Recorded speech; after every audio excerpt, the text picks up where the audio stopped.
Hi, my name is Tim Womack. I'm senior pastor here at First Presbyterian Church, and we have the luxury of having Reverend Dr. Fred Foy Strang and Jake Strang with us, the youth director here at First Presbyterian Church. Dr. Strang is serving as pastor at Palmdale Presbyterian Church and also as our minister of community congregational care.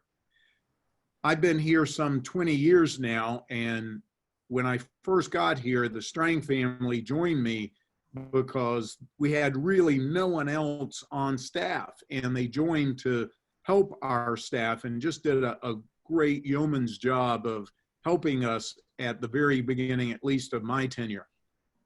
I am always having to remember that not everyone got to know the Strangs. We've had lots of new members over the time period when they transitioned and went on their ministry to Africa. So this is an opportunity for you to get to know the Strangs a little more fully and to enjoy getting to know a few more folks on our ministry staff. So again, welcome to Interviews at First Presbyterian Church. So here we go with the questions. What are some of your hobbies or things you enjoy as a pastime, either one of you? I'm super into board games. That's definitely a big hobby of mine. I collect them. I enjoy playing them. I like to know all the rules, and it's just kind of one of those fun things. And we do lots of family game nights, and just always grew up with games, and it's stuck. Like Monopoly and Mousetrap, that kind of thing? No, they're a little bit more intense kind of games. They take a little longer. I have some of them that are faster paced, but there's some that can take quite a long time to play. Not that Monopoly doesn't take a long time to play, but yeah, it always did for me. Yeah. So what's an example of one of those board games? I'm personally not all that into board games. So one of the ones that my family really enjoys, it's called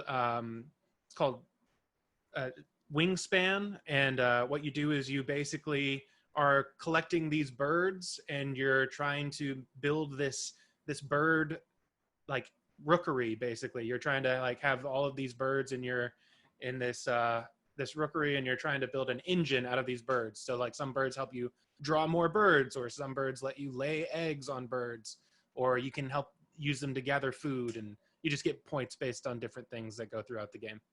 Wow. So, that sounds intense. A lot of these games are really interesting because they're very beautifully created. I mean, these are not just your run-of-the-mill clip art games, but they are an artist has taken extreme time to create really beautiful masterpieces. So it's visual as well as mental stimulation. So Jacob always brings a new game when he comes over to dinner, and we learn how to play something.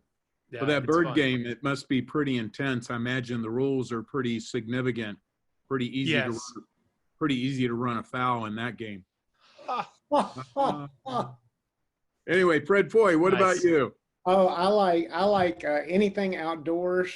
I love being outdoors, whether it's hiking up in the Appalachians or hunting or fishing or working with tools and hands and mechanics and rebuilding stuff or woodwork, all that kind of stuff. I like that. I like music. I enjoy playing guitar and singing, stuff like that. Yeah, I remember when I first got down here 20 years ago, we both used to dive a little bit more than we do now. So that was fun. I still love diving, rebuilding a boat and getting that situated so it has a good dive set up. So looking forward to getting that ready for lobster season. Yes. Good. It's coming. Yep. It's coming. So have you ever gotten any nicknames? We've asked this on the different interviews we've done. Anybody ever give you a nickname? Yeah, I've had a few. I've had some not so friendly nicknames, but one of the ones that has been good has been in high school when I was on the swim team. My nickname was Big Red, and so that was on the back of all of my hoodies and all that I was Big Red. So nice. Yeah, Nice. that was a fun one. Mine's so odd anyway. Not really. Some people just call me FF, but Right. really Fred Foy. Fred Foy, the double first name, good Southern thing. Right. Yep. Oh yeah. All right. And nobody in Africa gave you a nickname? No nickname. I mean, we have African names. We have African names, yeah. What But, are those? Mine's Odomungi. It means kind of on the same idea of Big Red. It actually means red ox. So there you go. Nice. Kind Now of, that's a kind of nickname. also bigger. That's Yeah. a nickname right there. Yeah. And everybody really likes when he introduces himself because he's a big guy and he's got this red hair and they Got like the red his name. hair. My name is Tauta and Cecily's name is Naserian and Jesse's name is Tadju. So Tadju means saved one, Naserian means one who brings peace, and Tauta, depending on which clan you're in, either means nothing, just a good name, or it means leader. Great. Cool. Well, I think y'all remember when you were here, I think we began the ministry that we had with the church in Tucul, Mexico. We went down there. A young man named Nathan Matthijs was in high school. He thought he knew lots of Spanish, and he was trying to tell them I was the pastor, and Jim Petzing was not the pastor. So he told them, Pastor Tim, Pastor, Elder Jefe, Elder Petzing, El Jefe, Pastor Tim Gran Queso. Oh yeah. He was trying to, The trying big to tell him I cheese. was the big cheese, which they don't have that idiom in Oh, Spanish. that's So in Tucul, Mexico, I'm known as Gran Queso. grand.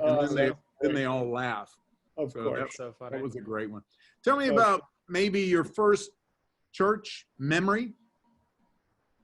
Let's see. I don't know. I've grown up in the church, so there's a lot of things that definitely stick out. But I think one of the bigger memories that I have when I was younger was Christmas Eve when I was in either preschool or kindergarten. Dad was working at community church just up the road, and we had just recently moved to Vero, and we had a one of our Kenyan friends was with us. Actually, Moses was with us, and so we were doing the Christmas Eve thing. It was the really late service, and everybody's doing the silent night with the candles, and it's going great. I'm sitting in the front row, and I don't know, something happened. My candle just bumped into my bulletin. I don't know, but the bulletin just went up in flames, and Moses is sitting right next to me, and his Maasai instinct kicked in, and he grabbed it out of my hand, this flaming bulletin, and just threw it on the ground and just started like stomping on it. So I think Dad and another pastor and a couple people of the choir were the only ones who saw it, but I definitely will always remember their faces because it was an intense Christmas Eve. The bulletin just happened to catch on fire. I don't know. Not sure. That's a awesome early memory. I love that. Yeah. Fred Boy? I remember years and years ago, as a little boy, I don't know what age, probably 6, 5, I don't know. But I remember the giant First Presbyterian Church in Huntsville, Alabama, and big formal church, big pulpit, real high, where you mounted the pulpit and all that. And I remember it was just so painfully long having to sit there in my little pretty bow tie and shorts and and just being quiet and trying to figure out how to fold things quietly out of the bulletin and just being absolutely miserable. So my first memory of church was misery. Yeah. Well, I'd shared another memory, but one of the memories I have is Sunday school, always being in a Sunday school where it was fairly rigid discipline. The first couple of years of my Sunday school experience, they didn't have a chalkboard. They didn't have the overhead sheets that they would have. They didn't have whiteboards. They had flannel graphs. Oh, yeah. So they would stick pictures of these different Bible characters everywhere. And I remember people sticking these characters everywhere. And it always seemed kind of weird to me, but that was an early one. The flannel boards.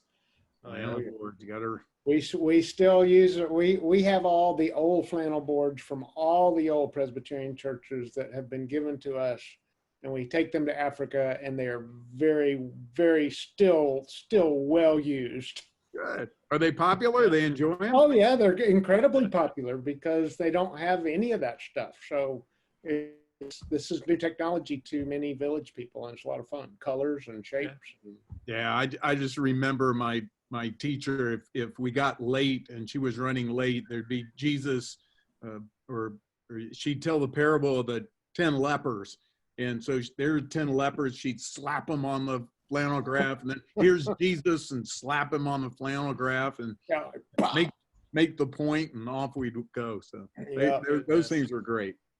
Yeah. So what's one of your favorite things about working at a church? Fred Foy, you've spent a life working in the church. I know, Jake, one way or another, you've spent your life, if not working for the church, engaged, surrounded by the church. What is one thing maybe of the many that you enjoy about working in the church? I'm always appreciative, and I love the community it brings together, that you're just being able to work in this environment that values people, and that you're able to really like look meaningfully and look at the best ways to take care of people's needs. Like growing up, like doing our mission work and stuff like that, it's just, that's kind of always been a driving home point, is just being able to really look to see how I can, or we can, take care of other people. And so I think that that's something that I value a lot in what the church brings. So yeah, that is awesome. I think for me, twofold. One is just, I think, the incredible privilege of being able to enter into people's lives at times that are both excruciatingly difficult and painful, and unbelievably joyful and happy, and just trying to, and just being part of that journey of the human person, and trying to speak God's word into that, or just testify that God is part of that experience. I think that's important. It has been very important to my continuing in ministry. Yeah, that's a critical part, being involved in the most intimate moments of people's lives, and that really is something to cherish. It's something to honor, and that really is a great thing. And the whole idea of community, getting to know people that you never maybe thought you'd know, and what they bring to the table, and if you learn from them, you've done well. So that really is neat. Well, great. That's pretty cool. Now we turn to the this or that round. We do this fairly quickly. This is this or that. We're going to ask you to choose between a couple of different items. You ready? Let's go. Somebody set a clock somewhere. All right. Ding. Pizza or taco? Seafood taco. Qualifier, seafood taco. Yeah. Fred, what was yours? Pizza. I'll do pizza. Great. Fishing or golfing? Golf. Fish. Father, son, perfect. Pastor Tim, beard or no beard? What does your wife think? That was That not wasn't one of the. Yeah, that wasn't one of the. Oh. like a lightning round. Oh, my bad. Yeah. Beard or no beard? No beard. No beard, probably. Yeah. Thank you Sorry, for that. You look so disappointed. No, trust me. Not all that disappointed. All right. So what we're going to do, we're going to have a Save It or Shave It fundraiser. And so that's going to be advertised soon. So Perfect. lion or leopard? You both spent time in Africa. Lion or leopard? Lion. Leopard. Lion. Nice. Lion, leopard. Great. Favorite meal of the day? Breakfast, lunch, or dinner since you both are Southerners, could be breakfast, lunch, or breakfast, dinner, or supper. Yeah.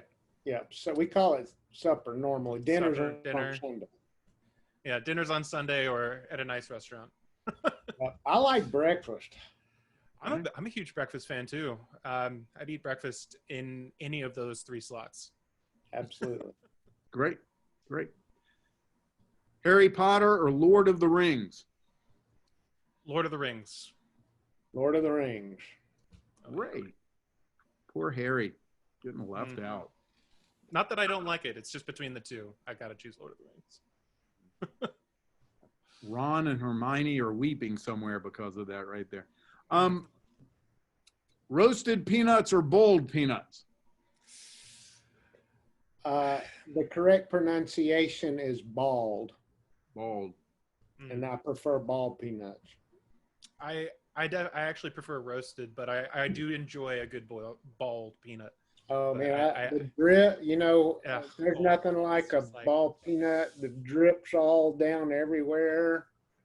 and they've got that very unique smell too. That's just like, You've both just now creeped out every one of our northern members. yeah, what is happening? Well, I didn't mention grits at breakfast, but got to have those. Yeah, they can handle grits, but boiled peanuts, I think it kind of creeps them out, particularly that dripping down the hand. And the little slimy. Ooh, Yeah, particularly when you're driving down the interstate trying to eat them. That's when it's really complicated. You just stopped at that shack on the side of the road. Got to have your hefty bag in your lap. That's about right. They are definitely creeped out now. Okay, we'll turn to another more serious thing. As you all mentioned, the sense of community, the sense of being involved in people's lives. What has been a particular moment of spiritual enlightenment or hype in your ministry? Well, working here, I think it's been a combination of a couple things. I think it's mainly been the bigger trips that I've been able to experience at this church so far. To Montreat with my youth, and also to South Africa with the youth orchestra. I love spending quality time with people, and whenever you get to go to these unique places, you really get to form some bonds and deepen that spiritual aspect of what people get to see within you and what you get to see in other people and around you in those places as well. And it just really gets to open up new perspectives on what it means to be a follower of Jesus in these new unique spots. And it allows us to dive into different conversations about spirituality and our just deeper thoughts on what's going on, where we might not normally in our everyday routines be thinking about those things. So it really those kind of trips just really open up a sense of spirituality that you don't always think about or don't always allow yourself to experience, and just when you're kind of in your daily routine. So it's just, those things are really nice. Yeah, they're powerful. That's true. Fred Foy? I think international, again, my thoughts turn internationally. We've served in a number of different international contexts, from serving in Mexico to Jamaica to Eastern Europe to of course, our time in Africa. And I think especially in the component in Africa, just realizing the depth of the spiritual world that is beyond often our understanding and conversation in the Western church, about principalities and powers and spiritual realities that are often in our good Western philosophy and theology, we kind of think is a little hocus pocus, but that kind of brings it in to me in a pretty significant way. Yeah. So those things that are highly irregular. Exactly. Highly irregular. Using your phrase, the highly irregular is very, very interesting to me. Yeah. Bill Hybels, I love what he says. He says, we all have our own weird God moment. But he says, when you're talking to people, never lead with your weird God moment. people will think you're crazy. But a Yeah. lot of us have that. And I love that because we all do. And I think that's important. I think what you're both saying is an interesting dilemma that we find ourselves in, that you both mentioned that journeying or traveling or retreating has been a very important spiritual gift for you. And we're in a time when that's kind of been curtailed. So how do we Definitely. either reclaim that, or how do we re-engage in it? All right, I see that Cecily has joined us. Zoom bomb by the mom. There we go. There we go. Also photo bombed by the president, co-moderator of Presbyterian Women. So Cecily, we're just trying to get to know each other a little bit. So instead of going through all the questions, why don't you just share a little bit about, where you are right now, what's going on? Well, I just came in out of the pouring rain. Had to peek in on 3 of my favorite men in the world. I am enjoying helping out with PW, although it's kind of been a quiet season for us. We had some really neat ideas, and Floy and I and our team had pondered some things that we'd hoped to shake up a little bit, and that hasn't happened. But we're looking forward to maybe August and September and some social distancing get-togethers if the church worship goes smoothly and we see that there's a go for that. Right. But we have, at NPW, we've had an opportunity to help some local people, and we're sending out a note about that this week. And that's Good. just wonderful. Y'all have done a great job with that. And I also appreciate your leadership in Presbyterian Women. We needed your leadership. And, during this time of pandemic and social distancing, whatever our plans were, they've been changed. And I think the idea of having patience and pondering what comes next are just great phrases. Yeah. Trying to encourage the women, and I think the whole church, that prayer is not a weak response to what's going on in our local church community or the globe, that it's very biblically inspired, and we're just told to pray. And so we can all do that. Even if we feel like we're not acting, I think active prayer can take a lot of energy, and that's important too. Good. Yeah. Well, we're kind of walking through a few questions, and would love for you to stay with us as we kind of look at these. As y'all all have, kind of lived a life of ministry, the second follow-up question to what was your most spiritual moment was, what was a particularly difficult time in ministry? Definitely for me, being new in this, I haven't had a lot of difficult experiences, but recently we've all kind of experienced this together, is this pandemic that we've had to really kind of fight through, and figuring out what a church looks like from a distance. Like, what does that even mean? And so it's just been difficult to try to figure out how to provide that feeling of a loving community, this congregation that we're supposed to gather with, when you actually physically can't gather with each other. And so that's definitely been a really difficult time, I think, for all of us right now. So for me, that stands out. Yeah, it's definitely one of the big ones, that's for sure. Red voice, Cecily? Well, I was thinking of 2. One's more, I think, general ministry, and one's a little more personal. I think, over the course of a long ministry, you deal with parents who lose very young children,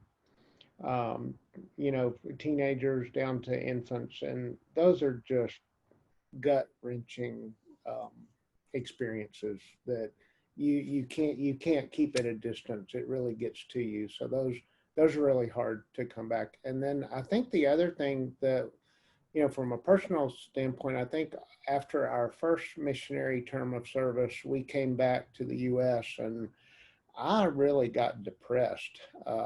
It was really tough re-entering into this culture and trying to figure out what ministry would look like, and feeling like it wasn't significant, or maybe God had forgotten, to use me well or something like that. So it was pretty significant. I had to get some help and work through that. But, thankfully I did. And, I would encourage anybody who has challenges in coping, especially in COVID and being sad about something, don't just keep it inside, even, minister type people, whoever you think, we're human. We have particularly minister type people. Particularly, but, we all have struggles, but there are people who can help us struggle along with us so that we can get to a better place. Absolutely. And if anybody watching this has a healthcare plan, so many of the healthcare plans now incorporate so many visits with a mental health counselor. And so those are things to take advantage of. So many of them are not taken advantage of, but just somebody to talk to, particularly in this crazy time. Mm-hmm. So Cecily, anything there?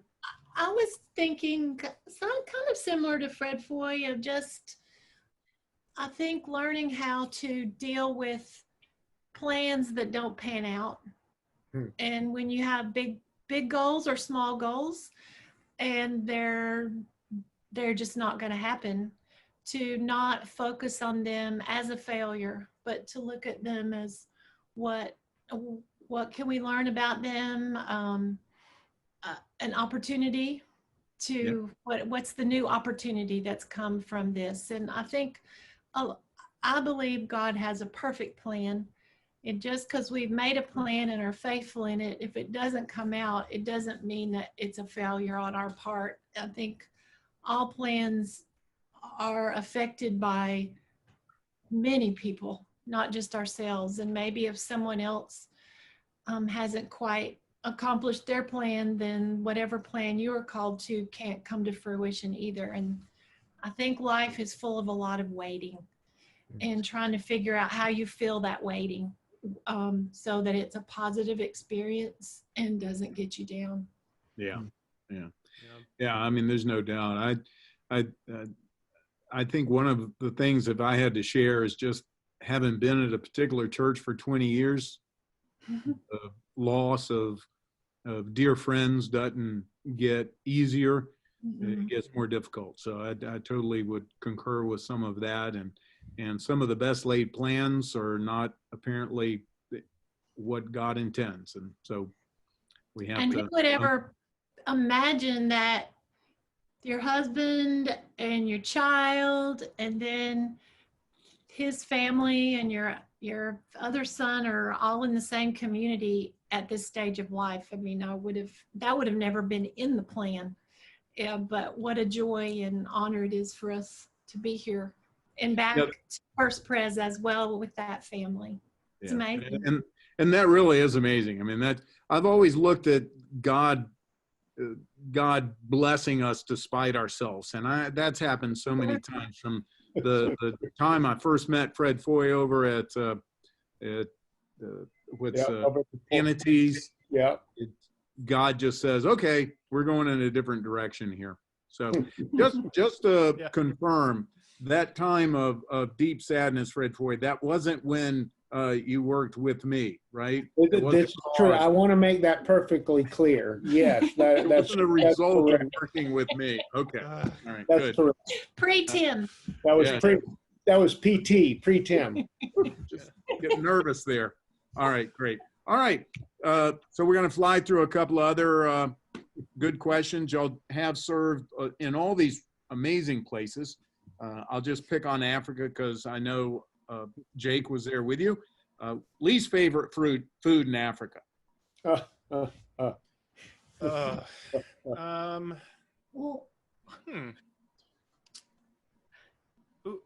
is it called? Ugali? Ugali. Yeah. All right. Appropriate name, I guess. Yeah, it's Ugali.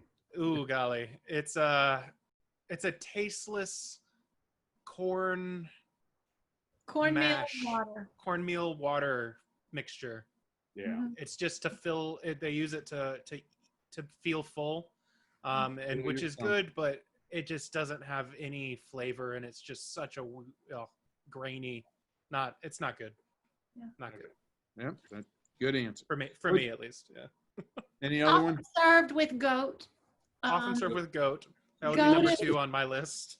Goat is not my favorite, although I must say, on our recent time there, I was honored to be the only woman in a huge group of men in a large gathering out under an acacia tree in Maasai land, and I was included. And in what we had for lunch were roasted goat legs.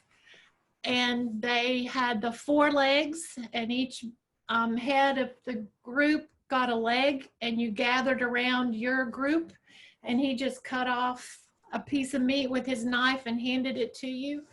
And that was good goat. But Good that goat. was just, Goat leg. Okay. All right. yeah. Yeah, Roasted I've always said, it all depends on how it's prepared when it comes to goat. I confirm that. Yeah. Yeah, I haven't been there for the good preparation actually, so I would concur with that. So what favorite ice cream flavor or dessert?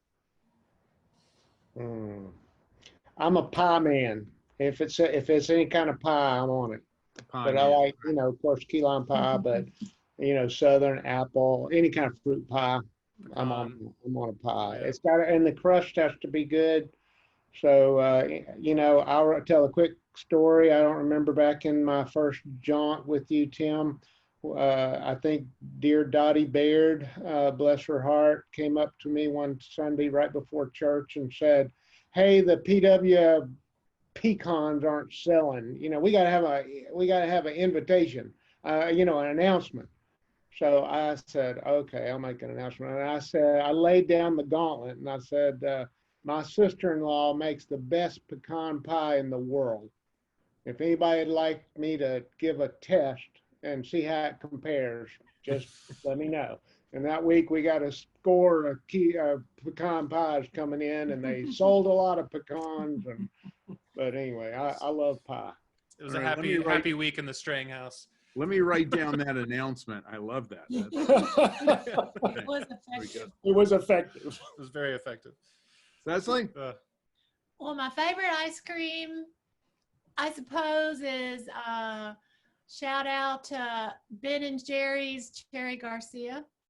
Nice. And I love a good cheesecake.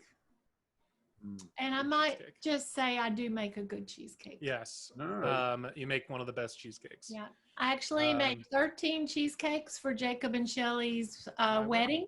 That's what they wanted for their wedding cake. And we froze them and brought them to Florida when they got married. So, Nice.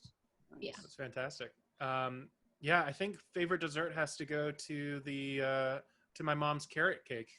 Oh yeah, Nice. that's Yeah. top. Your carrot cake is just Thank you. there's a reason we only get it at birthdays because it's a once a year cake. It's really good. So the announcement Sunday are the carrots are not selling real well. Carrots, yes. There you go. Mhm. Perfect. Sounds I do good. like to bake. Yeah. What's your favorite restaurant in Vero? Ocean Grill. Ocean Grill. Ocean Grill.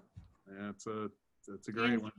We've known Yeah. the Rapogles a long time, and actually their kids were in my youth group when I worked at the UCC church. And so we've known them for a long time, and that's our go-to place. Yeah. It's fantastic. Particularly Ocean Grill at Halloween. That's Yeah, oh my God. They decorated something fierce. That was crazy. If you How want to go about you, somewhere and Tim? not What's be your ready. favorite restaurant? What? I'm sorry? What's your favorite restaurant? I've got so many around Yeah. here. Yeah, that's not a fair question for you. Well, probably. just recently, I would say there's a fairly new restaurant open on South near Oslo, where the Winn-Dixie store is there, and it's just this little storefront restaurant. It's called Fire and Wine. Yeah. And we've really enjoyed that. A man named Roger is I've heard really good things about that place. We'll have to check it out. We've enjoyed that. It's just it's small, it's intimate, and as I said in the last interview, Stephanie lets me go there, so it's always with her though. It's that's real clear. One of my students last semester, her parents own that restaurant. One of my students at RSC in my philosophy course owned that restaurant and would tell me all about it and their, connection to Italy and authentic, we haven't been, but it's on our list. Yeah. All right. Well, we'll have to go. Maybe right after the interview. All right. If you weren't in ministry, what would be your vocation?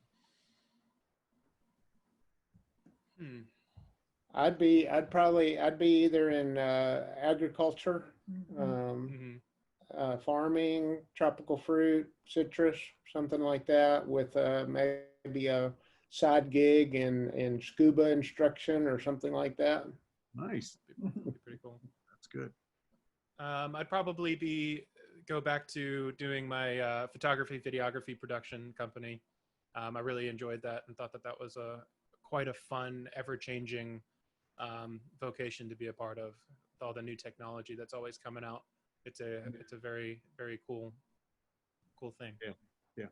Well, it is interesting that, as I mentioned earlier, God just seems to have placed the right people in the right moment in the life of our church, and that has happened with you and your family on several occasions. And with this pandemic and with all that we've had to try to accomplish, Jake has just done a yeoman's job and kind of moving from only doing youth ministry to doing a lot of our technical abilities. We couldn't do the choir Zooms. We couldn't do all of these kind of things that we do without his hand in so much of this. So we really need to acknowledge that and celebrate that. We thank you for that, Jake. It's been fun to flex those video muscles a little bit, Yeah, there you go. Yeah. Virtual muscles. That's what I basically. like. Yeah. Virtual muscles. Cecily, what about you? May not know you're a nurse. I don't know what I would do. And now I have my doctorate in nursing research and postdoctorate in nursing education and health policy. So I love helping people, caring for people from a health perspective. But I think when I was in high school, my choices I still remember sitting in the counselor's office, and the choices for a woman growing up in Eastern Kentucky at that time was, would you like to be a nurse or a teacher? And I said, well, I'll be a nurse. And then I ended up being a nurse teacher. So, but I think if I'd had an option in today's world, I might be a weather woman. Yes, Love the true. weather. Yeah, very true. Yeah, I'm not sure I can mention anything further about weather women. So Yeah. Yeah, I probably wouldn't like it, but I would like it. Meteorologist. Does seem like a pretty cool job. So we're going to have to fly through this. I've run a little late. I know that shocks everybody. So I'm going to ask these last couple of questions very quickly and hopefully kind of a quick answer for you. Who's been your most influential spiritual influence? Who has been most influential on you in your spiritual life? I've got two.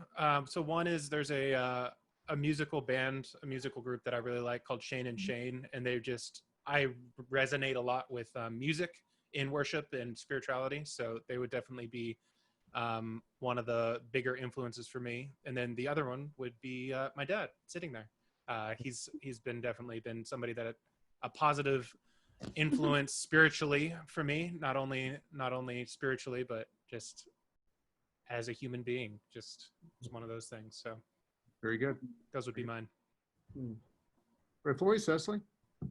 I think, like Jacob, my dad was a huge influence in my life for all those reasons. So I hope to try to emulate that. But the other, I think, I was trying to think, I think Dietrich Bonhoeffer has always just hit home to me and spoke to me at a very deep level. And I think his life, his witness, and his writings just really have been meaningful. Great. He's amazing. You know, costly grace. Cost of discipleship. Yeah, just what a cheap grace. Yeah, just the idea of costly grace, cheap grace. what a great writing. Everybody should be reading that. Cecily? Well, I'm speaking off the cuff here. I don't know if y'all knew these questions beforehand, but I didn't. But I'm thinking mine is more of a spiritual experience. I grew up from 8th grade on going almost yearly to the New Wilmington Missionary Conference in Pennsylvania, an old classic Presbyterian missions conference. And as I grew up in that, my parents were national missionaries, and so my dad spoke each year. And anyway, it's actually even where I met Fred Foy.